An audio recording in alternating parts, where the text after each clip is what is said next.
Hello दोस्तों, welcome back. दोस्तों हम लोग बात कर रहे हैं ऑपरेशन मैनेजमेंट की और हम लोग आ चुके हैं यूनिट 4 के ऊपर सप्लाई चेन मैनेजमेंट। सो अभी तक हम लोगों ने यूनिट तीन यूनिट्स को ऑलरेडी कवर करके रखा हुआ है अपने लास्ट वीडियो लेक्चर्स के अंदर, आप चाहो तो देख सकते हो जा करके। सो अभी हम लोग स्टार्ट करते हैं सप्लाई चेन मैनेजमेंट को। यूनिट 4 में हमारा जो सबसे पहला टॉपिक है that is concept of supply chain management. इसको SCM भी आप बोल सकते हो शॉर्ट में। सो कॉन्सेप्ट क्या है, सप्लाई चेन मैनेजमेंट क्या है, यहाँ पर पूरे थ्योरी लिखी हुई है, बट थ्योरी को समझने से पहले एक बार ये पिक्चर देख लो, यहाँ पर आपको सारी चीज़ें क्लियर हो जाएगी। सो यहाँ पर देख रहे हो जैसे कि आप कि हमारे पास में यहाँ पर 6 पॉइंट्स लिखे हुए हैं, raw material, supplier, manufacturing, distribution, retail, location and then customer आपका। सो ये 6 पॉइंट्स आपके लिखे हुए हैं। और सप्लाई चेन मैनेजमेंट क्या होता है, तो आपको यहाँ पर से कुछ भी, आपको बस ये पिक्चर को अच्छे से पढ़ना है और कुछ भी ज़्यादा ध्यान नहीं देना है। तो यहाँ पर देखो supply chain management, supply chain का क्या मतलब होता है। जब भी हम कोई भी गुड्स, कोई भी सर्विसेज प्रोवाइड करते हैं, तो ऐसा तो है नहीं कि हम अपने घर से सामान बनाएंगे, हम अपने रॉ मटेरियल जो भी होगा वो घर से उगाएंगे, है ना। तो ऐसा कुछ तो होता नहीं है। तो वो क्या है कि जो भी हमारा रॉ मटेरियल आता है वो हम बाहर से मंगाते हैं, देन हमने जो भी प्रोड्यूस किया, तो अब उसको हमने जो भी प्रोडक्ट बनाया, प्रोडक्ट तैयार करके रखा, जिसका भी प्रोडक्शन किया, तो अब उसको बाहर भेजना भी तो ज़रूरी है। अगर नहीं भेजेंगे तो वो हमारे पास में इकट्ठा होता रहेगा, देन ओवर प्रोडक्शन हो जाएगा, उसको होल्डिंग चार्जेस लगेंगे, उसके इन्वेंट्री करने में उसमें दिक्कत आएगी। तो यानी कि यही सप्लाई चेन मैनेजमेंट का क्या मतलब कि आपका प्रोडक्ट किस तरीके से कस्टमर तक कौन कौन से प्रोसेस से होकर के गुजरता है। आप सोचते हो कि हमारा जो भी प्रोडक्ट है वो डायरेक्ट कंपनी से बन करके आ रहा, नहीं। आपका कंपनी से जो भी कोई आप प्रोडक्ट लेते हो, एक छोटा स्लाइड से एक छोटा सा मार्कर भी लेते हो ना, तो वो भी बहुत जगह घूम करके आता है। सो उसके लिए क्या होता है दोस्तों, उसके लिए जो भी मैन्युफैक्चरिंग कंपनी है वो, उसको क्या चाहिए होता है, रॉ मटेरियल, है ना। हमको कोई भी प्रोडक्शन करना हो, कोई भी सर्विस प्रोवाइड करना हो, तो उसके लिए हमको क्या चाहिए, रॉ मटेरियल चाहिए। हमको क्या चाहिए, रॉ मटेरियल, है ना। रॉ मटेरियल को कौन प्रोवाइड करेगा, सप्लायर। तो सप्लायर क्या करता है, रॉ मटेरियल को जो भी होता है, जो भी रॉ मटेरियल मैन्युफैक्चरर ऑर्डर करता है उसको मैन्युफैक्चरर तक पहुंचाता है। एंड देन मैन्युफैक्चरर क्या करता है, प्रोडक्शन प्रोसेस करता है। प्रोडक्शन प्रोसेस मतलब वो प्रोडक्शन को स्टार्ट करता है कि किस तरीके से प्रोडक्शन को किया जाए। देन प्रोडक्शन जब स्टार्ट हो जाता है, प्रोडक्शन स्टार्ट होते होते जब वो फिनिश्ड गुड में तैयार हो जाता है, जब ये रॉ मटेरियल जो है वो फिनिश्ड गुड में तैयार हो जाता है, तब मैन्युफैक्चरर क्या करता है, डिस्ट्रीब्यूटर को देता है। डिस्ट्रीब्यूटर क्या करता है कि जगह जगह आप देखते होगे, अब लोकल शॉप वगैरह में लेकर के आते हैं। जैसे सुबह सुबह होते ही आप देखो 5 बजे, 4-5-6 बजे से जो नमस्ते इंडिया की गाड़ी हो गई या फिर अलग दूध, अमूल दूध, है ना, ये सभी चीज़ों की गाड़ियाँ जो हैं वो लेकर के डिस्ट्रीब्यूटर्स घूमते रहते हैं ताकि वो लोकल शॉप्स तक पहुँचा सकें। और जब लोकल शॉप तक यानी कि रिटेलर स्टोर तक पहुँचते हैं ये सारे प्रोडक्ट, ये सारे आइटम, तब आपके पास में कस्टमर के पास में वो सारी चीज़ें जो भी है प्रोडक्ट पहुंच जाता है। तो ये 6 प्रोसेस हैं। इन 6 प्रोसेस की हेल्प से ही आप तक जो भी मैन्युफैक्चरर प्रोड्यूस करता है प्रोडक्ट को, वो आप तक पहुंचता है ना। तो वो जैसे मैंने यहाँ पे बताया कि ये 6 स्टेप्स होते हैं और ये बहुत ही ईजी हैं। सबसे पहले इसमें से अगर आप देखो कि कोई भी स्टेप अगर मिसिंग हो जाए, मान लो कि सप्लायर काम अगर इधर से काम हटा दें, है ना, तो क्या मैन्युफैक्चरर वाला डायरेक्ट कंपनी से जो भी रॉ मटेरियल को डायरेक्ट उठाने के लिए जाएगा, नहीं, है ना। मान लो मैन्युफैक्चरर को स्टील की ज़रूरत है, लोहे की ज़रूरत है, लकड़ी की ज़रूरत है, कुछ भी है, तो वो क्या करेगा, सप्लायर से कांटेक्ट करेगा और सप्लायर क्या करेगा, मैन्युफैक्चरर को उसको सही समय पे रॉ मटेरियल प्रोवाइड करेगा जिससे कि वो प्रोडक्शन प्रोसेस पूरा कर पाए। और जब सपोज कि अगर यहाँ पर डिस्ट्रीब्यूटर को हटा दिया जाए, तो क्या जो कंपनी है, जो कंपनी बना दे, जो भी कंपनी कोई प्रोडक्ट प्रोड्यूस करे, तो क्या वो डायरेक्ट रिटेलर शॉप तक का जाएगी या डायरेक्ट कस्टमर तक बेचने जाएगी, नहीं, है ना। तो डिस्ट्रीब्यूटर का अपना एक काम है, डिस्ट्रीब्यूटर जगह जगह जाकर के लोकल शॉप में बांटेगा और लोकल शॉप्स का अपना भी एक काम है कि वो क्या करेगी कि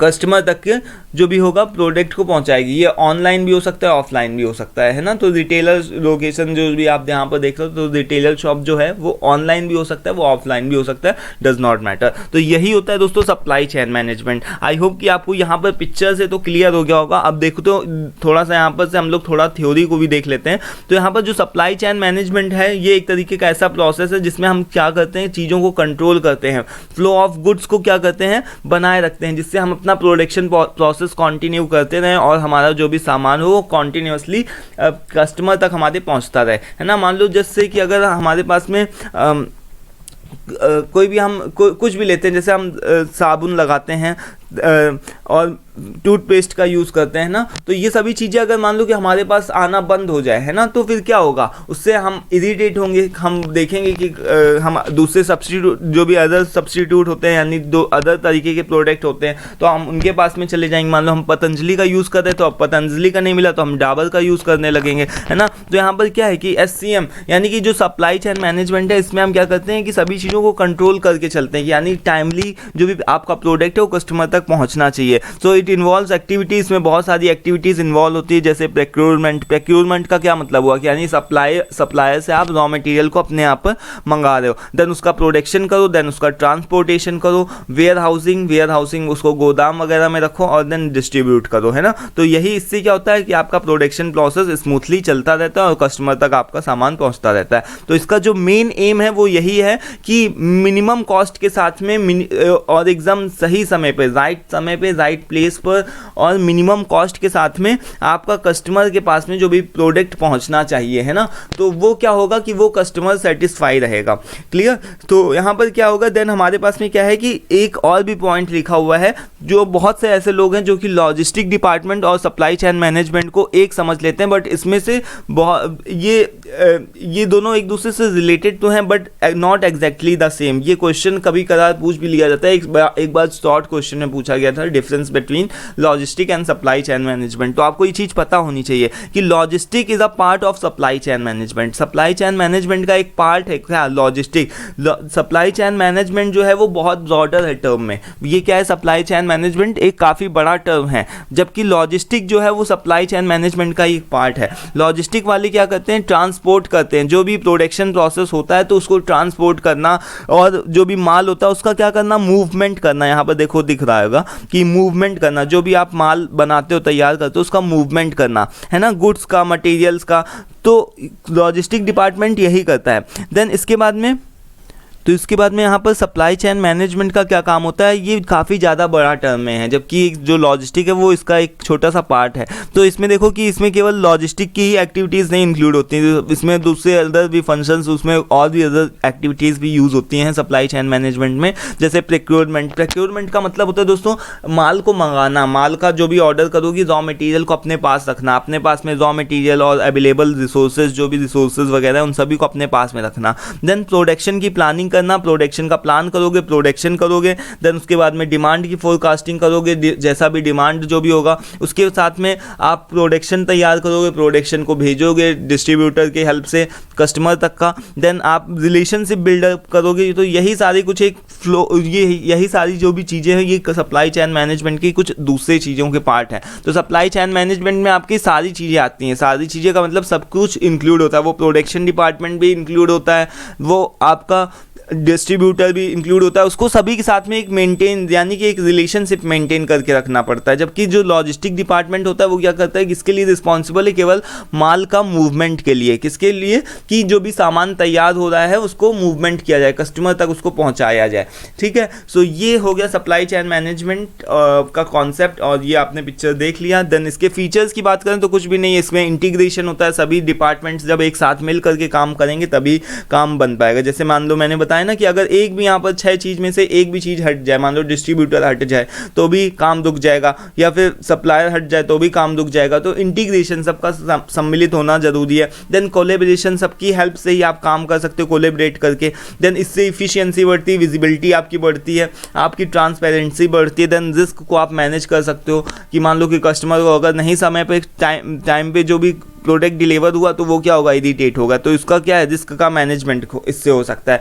सप्लाई चेन अगर आप बना करके रखोगे तो इससे आपका रिस्क मैनेजमेंट होगा। इसमें कॉन्टिन्यूअस, जरूरी नहीं कि सब चीज़ें परफेक्ट हों, तो इसमें कॉन्टिन्यूअस इंप्रूवमेंट भी होते रहना चाहिए। कस्टमर का फोकस जो है उसको देखते रहना चाहिए। देन ऑब्जेक्टिव्स की बात करें तो यहाँ पर देखो इससे क्या है कि उसका कॉस्ट का रिडक्शन करना, इसका जो सबसे बड़ा ऑब्जेक्टिव है वो क्या है कि कस्टमर को सेटिस्फाई रहना, कस्टमर तक डिलीवर होना समय पे, जो भी प्रोडक्ट है वो सही समय पे सही कम कॉस्ट के साथ में वो डिलीवर करना चाहिए। तो यहाँ पर कॉस्ट का रिडक्शन हो गया। इन्वेंट्री को मैनेज करना, कस्टमर की सर्विस को इन्हेंस करना और इम्प्रूव इफ़िशियंसी, इंक्रीज प्रॉफिटेबिलिटी यानी कि प्रॉफिट को बढ़ाना, और क्या हो गया रिस्क को मैनेज करना, and collaboration and relationship building यानी दूसरे अदर डिपार्टमेंट्स के साथ में अपने जो भी बाहर एक्सटर्नल फैक्टर्स हैं, सप्लायर्स, डिस्ट्रीब्यूटर्स, है ना, इन सभी के साथ में आपको अच्छा रिलेशनशिप बिल्डअप करना है। तो ये कुछ एक ऑब्जेक्टिव्स हो गए सप्लाई चेन मैनेजमेंट के। अब इसके हम क्या करते हैं, कॉन्सेप्ट्स की बात करते हैं। तो यहाँ पर देखो कॉन्सेप्ट में सबसे पहला इसका जो कॉन्सेप्ट आता है ये पीपीडी मॉडल होता है। ये एक तरीके का होता तो थोड़ा सा बड़ा है, बट यहाँ पर मैं शॉर्ट में इसकी बात करूंगा, जिसमें से आपका क्या होता है प्रिक्रूटमेंट, प्रोसेसिंग एंड डिस्ट्रीब्यूशन। तो प्रिक्रूटमेंट में आप क्या करते हो कि माल को मंगाते हो, रॉ मटेरियल को इकट्ठा करते हो, अपने पास में अपनी कैपेसिटी देखते हो, अपने रिसोर्सेज को देखते हो, मैन पावर, मशीन्स को, इन सभी चीज़ों को देख करके प्रोडक्शन का प्लान करते हो, और प्रोडक्शन का प्लान करने के बाद में प्रोसेसिंग में क्या करते हो, प्रोडक्शन करना स्टार्ट कर दे। तो प्रोसेसिंग हो रहा है यानी कि प्रोडक्शन आप कर रहे हो, बना रहे हो, माल को तैयार कर रहे हो, और जब वो रॉ मटेरियल फिनिश्ड गुड में तैयार हो जाता है तब आप उसका क्या करते हो, डिस्ट्रीब्यूशन करते हो। तो यही हो गया आपका पीपीडी मॉडल। अब इसमें आता है आपका एक और भी model, push and pull model. इसको तो अभी हालांकि हम लोग आगे डिटेल से समझेंगे, बट एक बार फिर से मैं आपको दिखा देता हूं जिससे आपको थोड़ा क्लियर हो जाए पुश और पुल मॉडल एक्चुअल में क्या होता है। यहाँ पर देखो पुश में क्या होता है कि जो भी मैन्युफैक्चरर है वो अपना सामान खुद बनाता है और कस्टमर तक पहुंचाता है, जबकि पुल मॉडल में क्या होता है कि कस्टमर खुद ऑर्डर करता है और खुद ऑर्डर करके मैन्युफैक्चरर को देता है कि हमको ये चीज़ चाहिए इस तरीके से। जैसे कि इसका देखो यहाँ पर से जो भी, जैसे अभी मान लो सर्दियाँ आ रही हैं, तो सर्दियाँ आने से पहले क्या होगा, मैन्युफैक्चरर जो होगा वो डिमांड का एनालिसिस करेगा कि सर्दियाँ आ रही, उसमें वुलन क्लॉथ्स ये सब बिकते हैं, है ना, साबुन हो गया, तेल हो गया, ये सभी चीज़ों को देखते होगा। तो मैन्युफैक्चरर पहले से डिमांड का देखते हैं कि किस तरीके से क्या डिमांड आने वाली है। जैसे क्रीम हो गया तो क्रीम की डिमांड सर्दियों में ज़्यादा होती है, पाउडर हो गया तो पाउडर की डिमांड गर्मियों में ज़्यादा होती है। तो मैन्युफैक्चरर क्या करता है, पूरी डिमांड को एनालिसिस करता है और उसके बाद में क्या करता है, सप्लायर को क्या करता है, सप्लायर को ऑर्डर देता है। देन सप्लायर क्या करता है, उसको जो भी है रॉ मटेरियल प्रोवाइड करता है मैन्युफैक्चरर को, वो प्रोडक्शन करता है, देन डिस्ट्रीब्यूटर को देता है, डिस्ट्रीब्यूटर वाला रिटेलर को देता है, और रिटेलर शॉप से कस्टमर तक वो प्रोडक्ट पहुंच जाता है। तो ये होगा आपका पुश मॉडल, यानी कि मैन्युफैक्चरर खुद डिमांड का एनालिसिस करता है। और यहाँ पर पुल मॉडल में क्या होता है कि कस्टमर जो है उसको वो खुद ऑर्डर करता है। जैसे कि मान लो आप कोई भी देखते होगे किसी रेस्टोरेंट में गए तो आपने खुद ऑर्डर किया, तो आपने जब ऑर्डर किया तो जो भी आपका रिटेलर हो गया, या फिर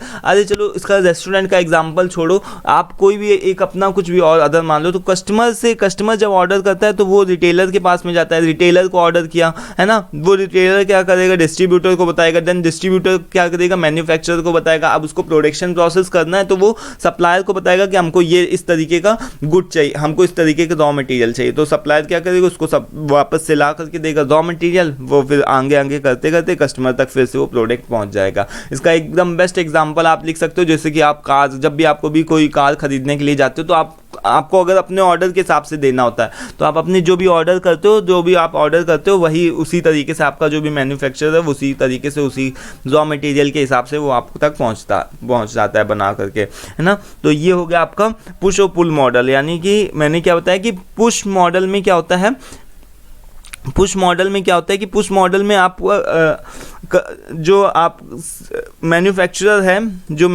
है वो खुद आप तक पहुंचाता है प्रोडक्ट, और जबकि पुल मॉडल में क्या होता है, पुल मॉडल में होता क्या है कि जो कस्टमर है वो खुद पहले से वो खुद डिमांड करता है, वो उसकी खुद ऑर्डर करता है कि मुझे ये प्रोडक्ट चाहिए। देन आपका थर्ड नंबर पे आता है वैल्यू चेन मॉडल। ये इतना ज़्यादा इंपॉर्टेंट नहीं, बट इसमें आप ये देख लो कि इसमें जो भी आप नॉर्मल जो भी एक्टिविटी करते हो कि प्रोडक्शन का प्रोसेस और प्रोडक्शन को डिलीवर करना, इन सब से हट करके थोड़ी सी एक और भी चीज़ ऐड हो जाती है, दैट इज़ कि आप थोड़ा सा वैल्यू प्रोवाइड करने लगते हो। प्रोडक्ट्स होते हैं जो भी, उनको आप थोड़ा वैल्यू वगैरह प्रोवाइड करने लगते हो, उनको थोड़ा सा आप उससे कस्टमर का सेटिस्फेक्शन थोड़ा सा बढ़ता है। बस अभी यहाँ के लिए इतना समझो, इसको हम लोग आगे के लिए देखेंगे।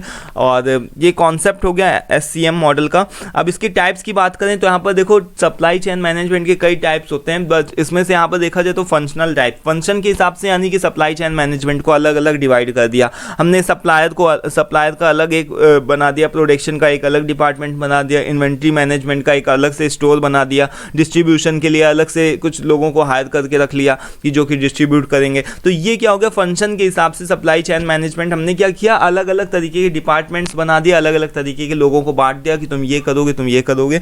तो ये हो गया टाइप। देन ग्लोबल की अगर बात किया जाए तो ग्लोबल क्या करता है, यानी कि नाम से ही पता चल रहा है कि पूरे ऑल ओवर वर्ल्ड है ना, उसको कॉल करता है। तो यानी कि क्रॉस बॉर्डर, यानी कि अलग अलग दूसरी सिटीज़ में, दूसरी कंट्रीज़ में लेकर के जाना। तो ये काफ़ी कॉम्प्लेक्स ये पड़ जाता है, क्योंकि आपको पूरे वर्ल्ड को करना रहता है ना। जैसे अब आप देखो जैसे मैकडॉनल्ड्स वगैरह हो गया है ना, तो इसमें क्या है कि पूरे वर्ल्ड में देखा जाए तो हर जगह मोस्टली सिटीज़, मोस्टली कंट्रीज़ में आपको ये सारी मैकडॉनल्ड्स की सर्विसेज मिलेंगी। तो यहाँ पर ग्लोबल SCM इसका एकदम बेस्ट एग्जांपल है। देन लीन SCM का क्या मतलब होता है, लीन में क्या होता है कि इसमें आप जो भी वेस्टेज को रिड्यूस करने की कोशिश करते हो और जो भी अपना जो भी इफ़िशियंसी होती है उसको बढ़ाओगे और प्रोसेस को अच्छे से ऑप्टिमाइज़ करके रखोगे, जिससे कि लीन SCM, इसको आप लीन SCM बोलते हो। लीन का मतलब कि आपकी इफिशियंसी बढ़ रही है, आपके जितने भी पास में रिसोर्सेज आप उनका अच्छे से 100% यूटिलाइजेशन कर दो।